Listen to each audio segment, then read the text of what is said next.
یاد کرو اس وقت کو، اذ انتم قلیل مستضعفون فی الارض، اور زمین میں سب سے کمزور تم تھے. اس وقت زمین میں سب سے کمزور تم تھے. مکہ کی ابتدائی زندگی کی باتیں کر رہے. تخافون ان یتخطفکم الناس، تمہیں راستے میں چلتے ہوئے خوف ہوتا تھا کہ مجھے کوئی اغوا کر لے گا، کوئی مجھے اچک لے گا، کوئی مجھے قتل کر دے گا.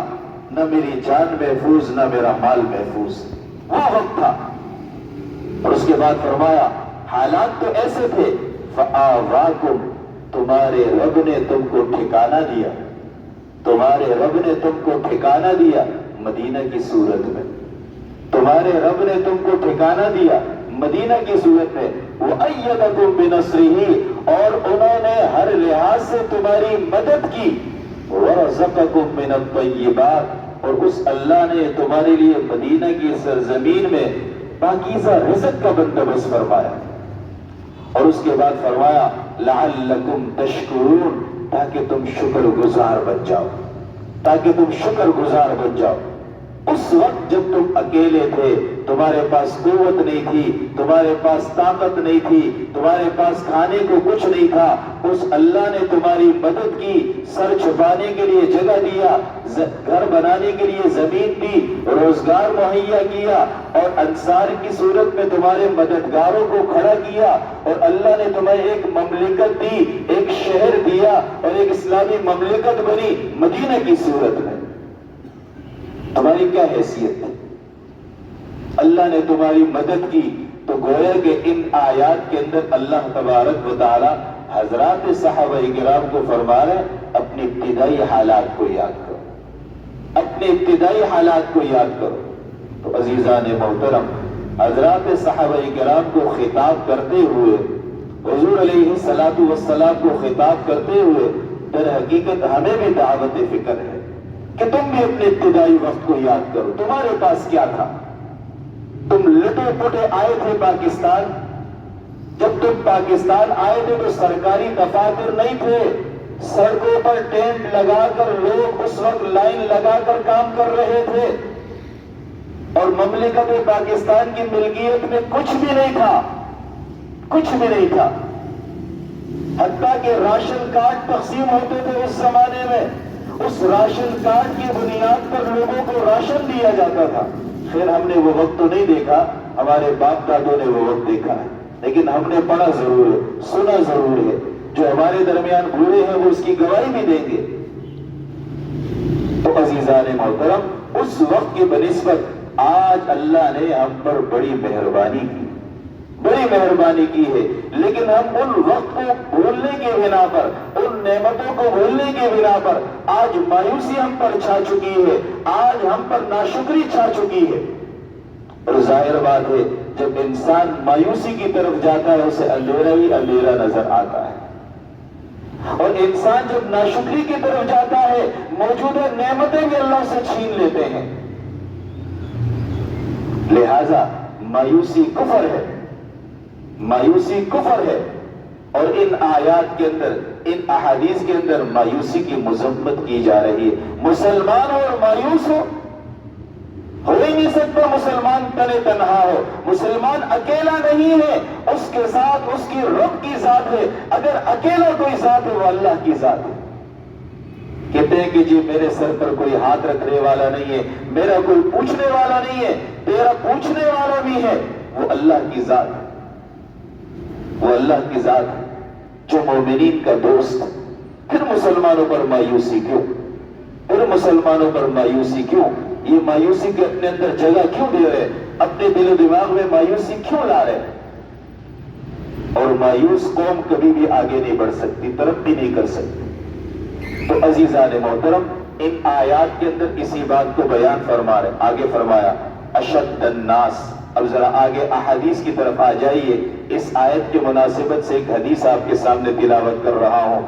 اشد الناس بلاء الانبیاء ثم الامثل فالامثل.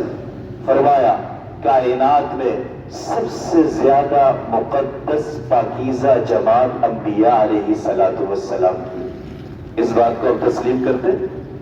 کائنات میں سب سے زیادہ مقدس جماعت پاکیزہ جماعت حضرات انبیاء علیہ السلام کی، ان سے زیادہ پاکیزہ کوئی جماعت ہے ہی نہیں۔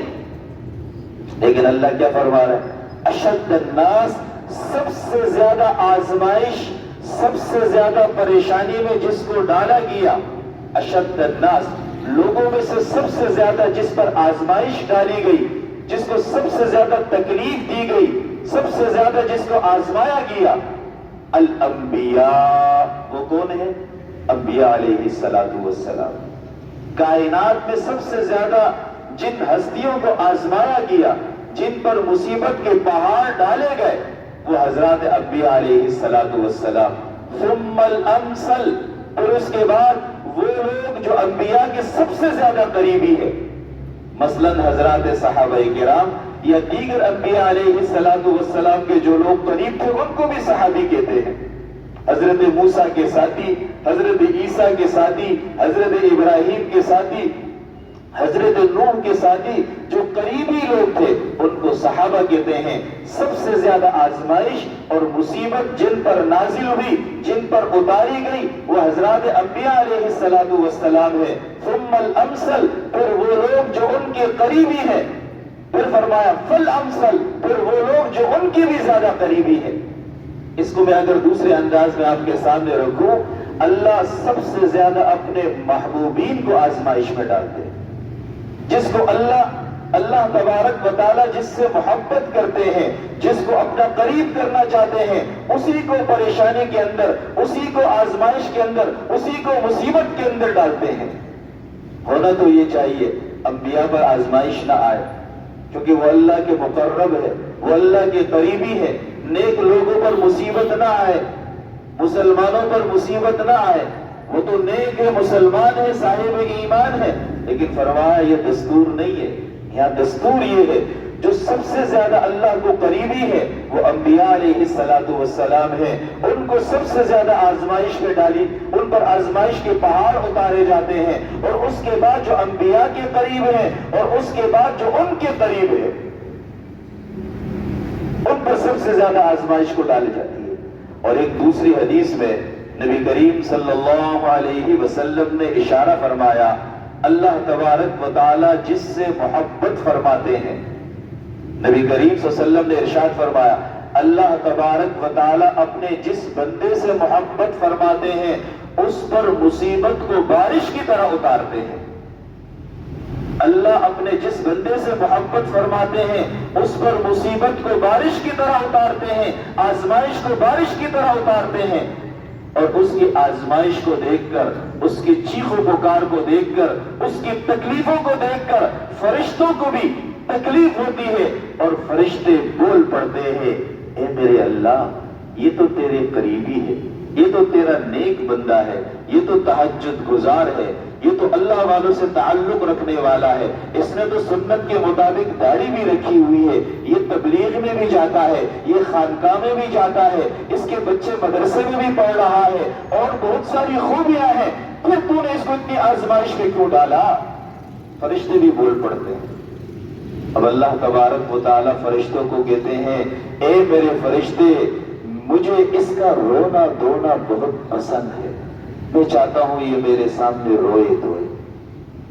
اللہ فرشتوں کو کیا جواب دیتے ہیں؟ یہ جو میں نے اپنے نیک بندے پر، انبیاء پر، صحابہ پر، بزرگان دین پر، کتب پر، ابدال پر، پیروں پر، علماء پر، بزرگان دین پر، اللہ کے نیک بندوں پر، متقیوں پر یہ جو میں نے مصیبت اتاری ہے، کیوں اتاری ہے؟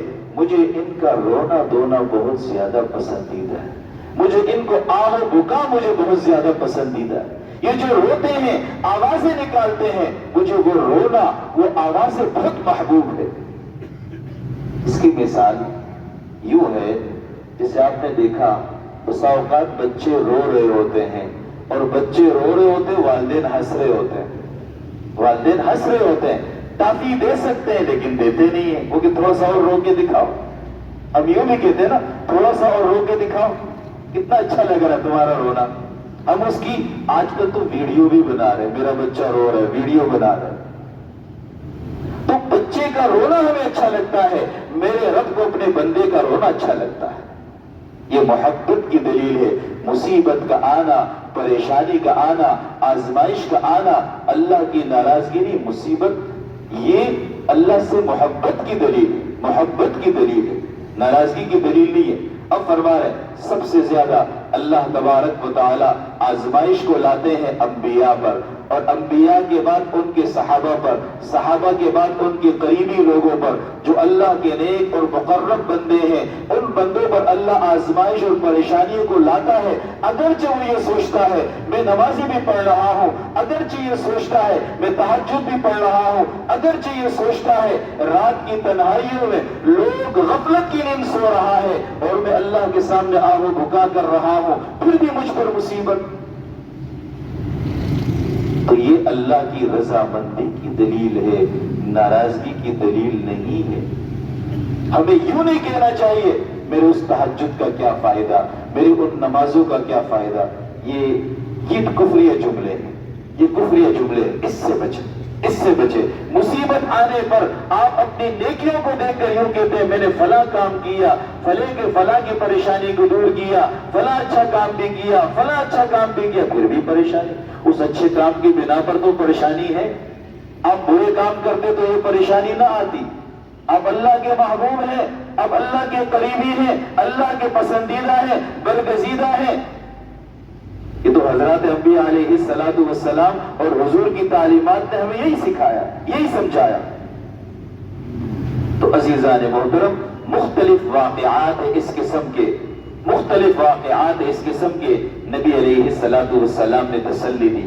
حضرت خباب رضی اللہ تعالیٰ عنہ فرماتے ہیں کہ میں بڑی تکلیف میں تھا، مجھے بڑا مارا گیا اسلام کی خاطر، مجھے اتنا مارا گیا، اتنا مارا گیا، میرے جسم پر سیاہ سیاہ نشان پڑ گئے، اور اس کے بعد میں بیت اللہ میں حاضر ہوا۔ ابتدائی اسلام کا وقت ہے، میں بیت اللہ میں حاضر ہوا، نبی کریم صلی اللہ علیہ وسلم بیت اللہ کے اندر، بیت اللہ میں مطاف میں بیٹھے ہوئے تھے، اور آپ نے اس انداز میں آپ بیٹھے ہوئے تھے کہ آپ نے اپنے سرین مبارک زمین پہ رکھا، پیروں کو کھڑا کیا اور ہاتھوں کو پیچھے رکھ کر یوں آپ بیت اللہ کو دیکھ رہے تھے، اور پریشانی کے عالم میں تھے، ایک پریشانی کے اندر ڈوبے ہوئے تھے، فکر کے اندر ڈوبے ہوئے تھے، غم کے اندر ڈوبے ہوئے تھے، امت کی فکر کر رہے تھے۔ ایسے وقت میں حضور کے پاس حاضر ہوا، میں حضور کے پاس حاضر ہوا۔ حضور علیہ السلام سے میں نے کہا اللہ کے نبی آپ میری طرف دیکھیے، آپ میرے جسم کو دیکھیے، ان ظالموں نے میرے ساتھ کیا کیا، میرے جسم پر نشان پڑ گئے، اتنی مجھے اذیت دی گئی، اتنی مجھے تکلیف دی گئی۔ حضور علیہ السلام حضرت خباب کی طرف متوجہ ہوئے، حضرت خباب کی طرف متوجہ ہو کر فرمایا خباب، خباب تم اتنی سی مصیبت کی شکایت کر رہے ہو، تم اتنی سی مصیبت کی شکایت کر رہے ہو، تمہیں معلوم نہیں ہے اس سے پہلے حضرات انبیاء علیہ السلام، حضرت زکریا علیہ السلام کو لوگوں نے کھڑا کیا اور آرا چلا کر حضرت زکریا کے زندہ دو ٹکڑے کر دیے، اور حضرت زکریا نے آہ اور اف تک نہیں بولا۔ اور اس کے بعد فرمایا خباب تمہیں معلوم نہیں ہے اس سے پہلے حضرات انبیاء علیہ السلام پر، نیک لوگوں پر اس انداز میں اذیت لوگوں نے دی کہ ان کے جسموں کے اندر سلاخوں کو داخل کیا گیا، ان کے جسموں کے گوشت کو نوچا گیا، ان کے کھال کو اتارا گیا، انہوں نے اس پر صبر کیا۔ اس کے مقابلے میں تمہاری مصیبت یہ کیا مصیبت ہے، تمہاری یہ تکلیف کیا تکلیف ہے؟ حضرت خباب نے بہترین جواب دیا۔ حضرت خباب نے فرمایا اللہ کے نبی میں شکایت کے لیے حاضر نہیں ہوا ہوں، دعا کے لیے حاضر ہوا ہوں۔ کیا فرمایا؟ اللہ کے نبی میں شکایت کے لیے حاضر نہیں ہوا ہوں، دعا کے لیے حاضر ہوا ہوں، آپ میرے لیے دعا فرما دیجئے، اللہ مجھے استقامت نصیب فرما دے، اللہ مجھے استقامت نصیب فرما دے۔ یہ تو ایک خباب کی میں آپ کے سامنے بات کر رہا ہوں۔ حضرت بلال حبشی رضی اللہ تعالیٰ عنہ کو انگاروں پہ نہیں لٹایا گیا، حضرت بلال حبشی کے جسم کو جلایا نہ گیا، حضرت زنیرہ کی آنکھیں نہیں نکالی گئی، حضرت سمیہ کے جسم کے دو ٹکڑے کر دیے، ایک پیر کو ایک گھوڑے کے ساتھ، ایک اونٹ کے ساتھ دوسرے پیر کو دوسرے اونٹ کے ساتھ باندھا اور اس کے بعد اونٹوں کو مخالف سمت دوڑایا گیا، ان کے جسم کے 2 ٹکڑے ہو گئے اور شرم گاہ پر برچھا مارا گیا، تیر مارا گیا۔ حضور علیہ السلام حضرت خباب سے کہہ رہے ہیں، پہلے تو فرمایا یہ شکوہ شکایت نہ کرو، فرمایا اللہ کی نبی میں شکایت کے لیے حاضر نہیں ہوا، میں تو اس لیے حاضر ہوا ہوں کہ آپ میرے لیے دعا فرما دیں۔ بڑی تکلیفیں دی گئی۔ فرعون کی بیوی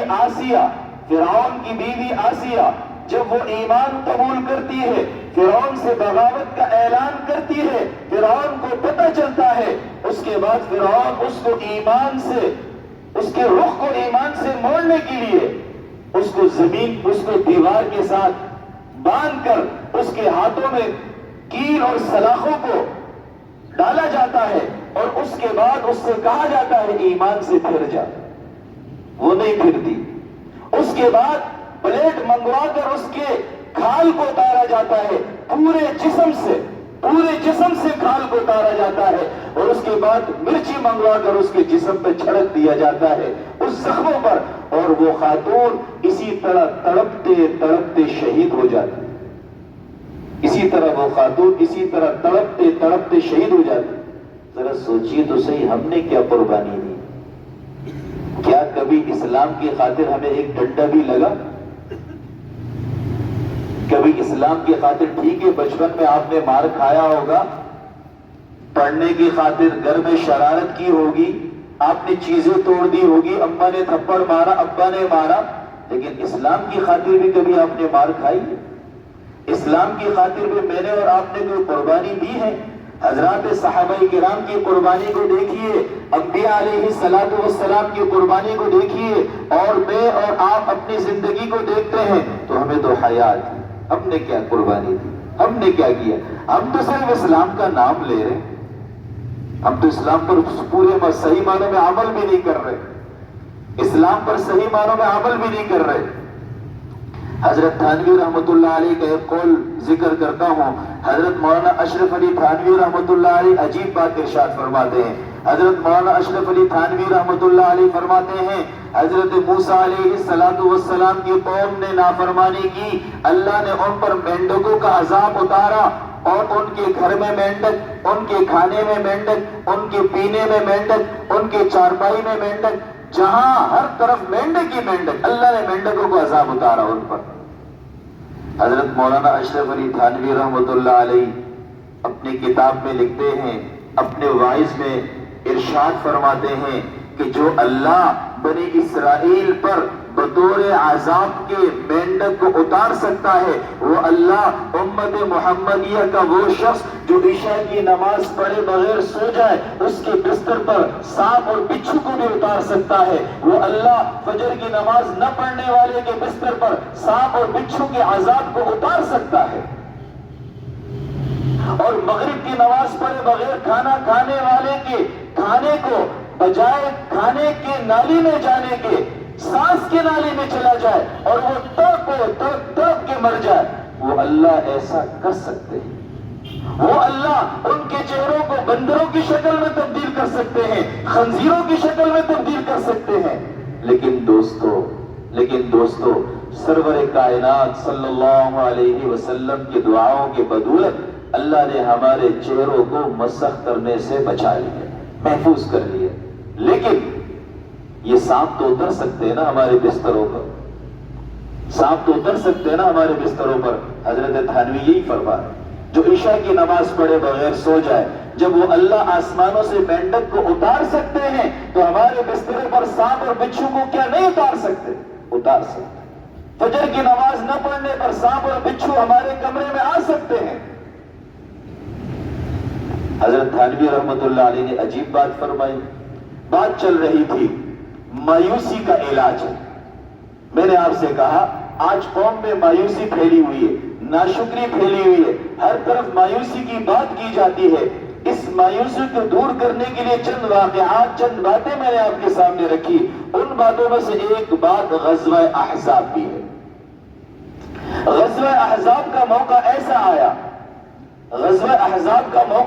آیا کہ جب اس سے پہلے غزوات ہوئے، کسی میں مسلمان فتح یاب ہوئے، کسی میں کافروں کو فتح ملی، اس کے بعد پوری دنیا کے کافروں نے اتحاد کر لیا، پوری دنیا کے کافروں نے اتحاد کر لیا۔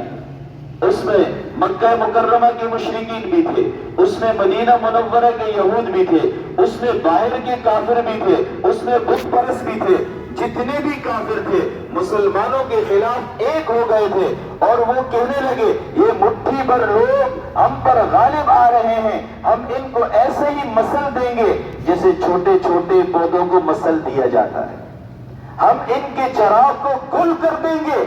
یریدون لیطفئوا نور اللہ بافواہہم، یہ اپنے منہ کے پھونکوں سے اس چراغ کو بجھانا چاہ رہے تھے، واللہ متم نورہ ولو کرہ الکافرون، لیکن اللہ اس چراغ کو مزید روشن کرنا چاہتے ہیں۔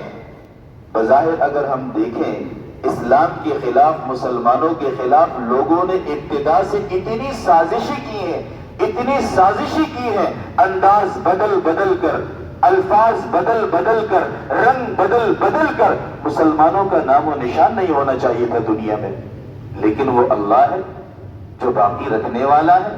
حضور کے زمانے میں آپ جب ہجرت کر رہے تھے، ہجرت سے پہلے انہوں نے اتفاق کر لیا۔ کیا اتفاق کر لیا؟ ہر قبیلے کا ایک شخص آئے گا، سارے مل کر آج ان کے مسلمانوں کا جو نبی ہے نعوذ باللہ اس کا کام تمام کر دیں گے۔ وہ آئے اور حملہ آور بھی ہوئے، آ کر دیکھا چارپائی میں تو حضرت علی موجود ہے، حضور بحفاظت طریقے سے نکل چکے ہیں۔ پھر اس کے بعد آپ کا پیچھا کیا، اللہ نے عنکبوت مکڑی کے جالے کے ذریعے سے اللہ نے اپنے نبی کی حفاظت کی۔ جب اللہ تبارک و تعالیٰ کسی کو بچانا چاہے تو مکڑی سے بچا سکتے ہیں، اور یہ بدبخت کافر مکڑی کا بھی مقابلہ نہیں کر پائے، مکڑی کا بھی مقابلہ نہ کر پائے۔ تو بہرحال میں آپ سے بات کر رہا تھا، سورۃ الاحزاب کا جب نزول ہوا، کب نزول ہوا؟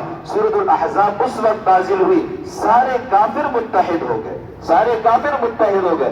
جس طرح آج بھی دنیا بھر کے جو کافر ہے وہ پاکستان کے خلاف ایک ہو گئے، وہ مسلمانوں کے خلاف ایک ہوئے ہیں، ان کو پاکستان کا ایٹمی قوت برداشت نہیں، ان کو پاکستان کے اندر مذہبی لوگوں کا آگے بڑھنا پسند نہیں ہے، ان کو پاکستان کے اندر اسلام پسند نہیں ہے، ایک ہو گئے۔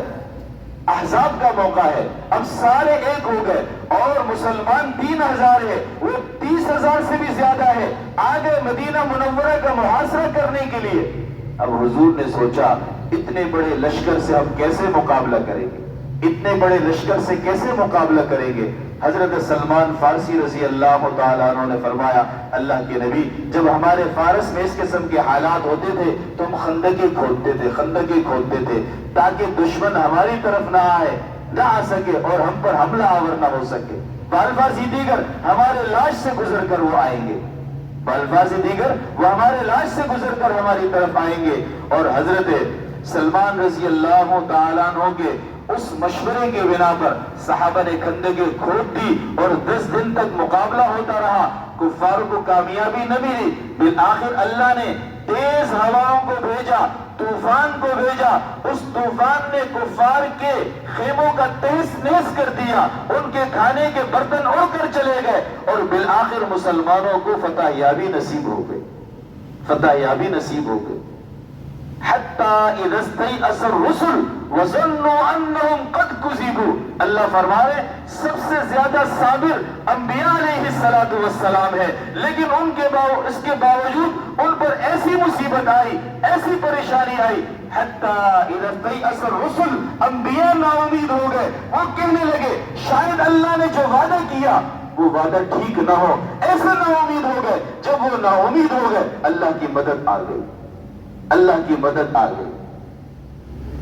جب ہر طرف سے نا امیدی ہو جاتی ہے پھر اللہ کی مدد متوجہ ہوتی ہے، اور اللہ اپنے مدد سے مسلمانوں کو فتح یابی نصیب فرماتے ہیں۔ اور اس غزوے میں بھی ایسے ہی کچھ ہوا، اس غزوے میں بھی ایسے ہی کچھ ہوا۔ اسی طرح مسلمان بنو قریظہ کا گھیراؤ کرنے چلے گئے تھے غزوہ احزاب کے بعد۔ غزوہ احزاب میں یہود نے مسلمانوں کے ساتھ معاہدے کی خلاف ورزی کی، انہوں نے مشرکین مکہ کو خط لکھا کہ باہر سے تم حملہ کرنا، اندر سے ہم حملہ کریں گے، ختم ہو جائے گا معاملہ۔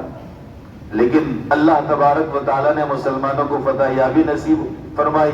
اب یہود بھاگ کے بنو قریظہ ایک قلعہ ہے اس کے اندر جا کر بند ہو گئے. اب وہ قلعہ 8-10 منزلہ بلند اس کی دیواریں ہیں اور اس کا دروازہ مضبوط ہے. صحابہ کرام نے محاصرہ کر لیا کہ تم نے ہم سے معاہدے کی خلاف ورزی کی. صحابہ کو بھی یقین تھا ہم اس قلعے کو فتح نہیں کر سکیں گے، اور بنو قریظہ کو بھی یقین تھا اس قلعے کے اندر ہم محفوظ ہیں، ہمارے قریب یہ نہیں آ سکیں گے. صحابہ باہر پڑاؤ ڈالے ہوئے ہیں، انہوں نے گھیراؤ کیا ہوا ہے، اندر بنو قریظہ مزے سے بیٹھے ہوئے ہیں. لیکن اللہ نے فتح یابی مسلمانوں کو اس انداز میں نصیب فرمائی. بنو قریظہ کا جو سردار تھا انہوں نے لوگوں کو جمع کیا. جمع کرنے کے بعد کہا یہ بات تو یقینی ہے مسلمان جہاں جاتے ہیں وہ فتح یاب ہوتے ہیں، وہ واپس نہیں جاتے.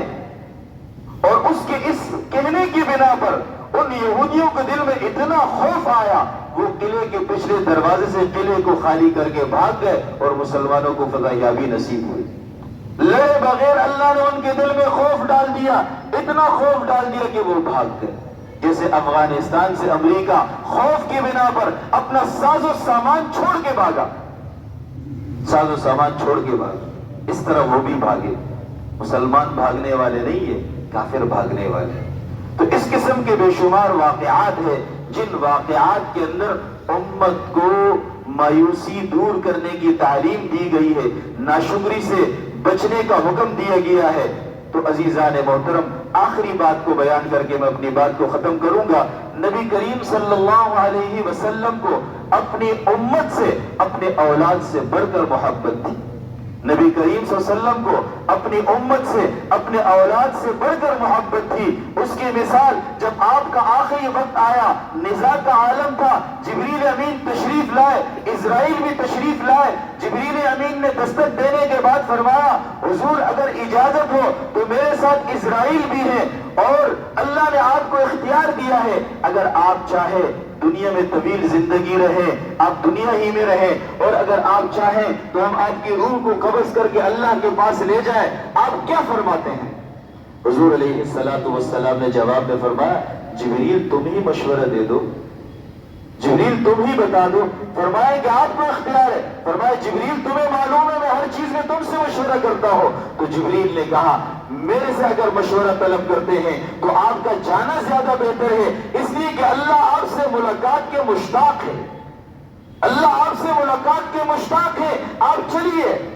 فرمایا جبریل میں جانے کے لیے تیار ہوں، اسرائیل کو بلا لو، لیکن ایک بات ہے جاؤ میرے رب سے جا کر پوچھو میرے مرنے کے بعد میری امت کا کیا بنے گا.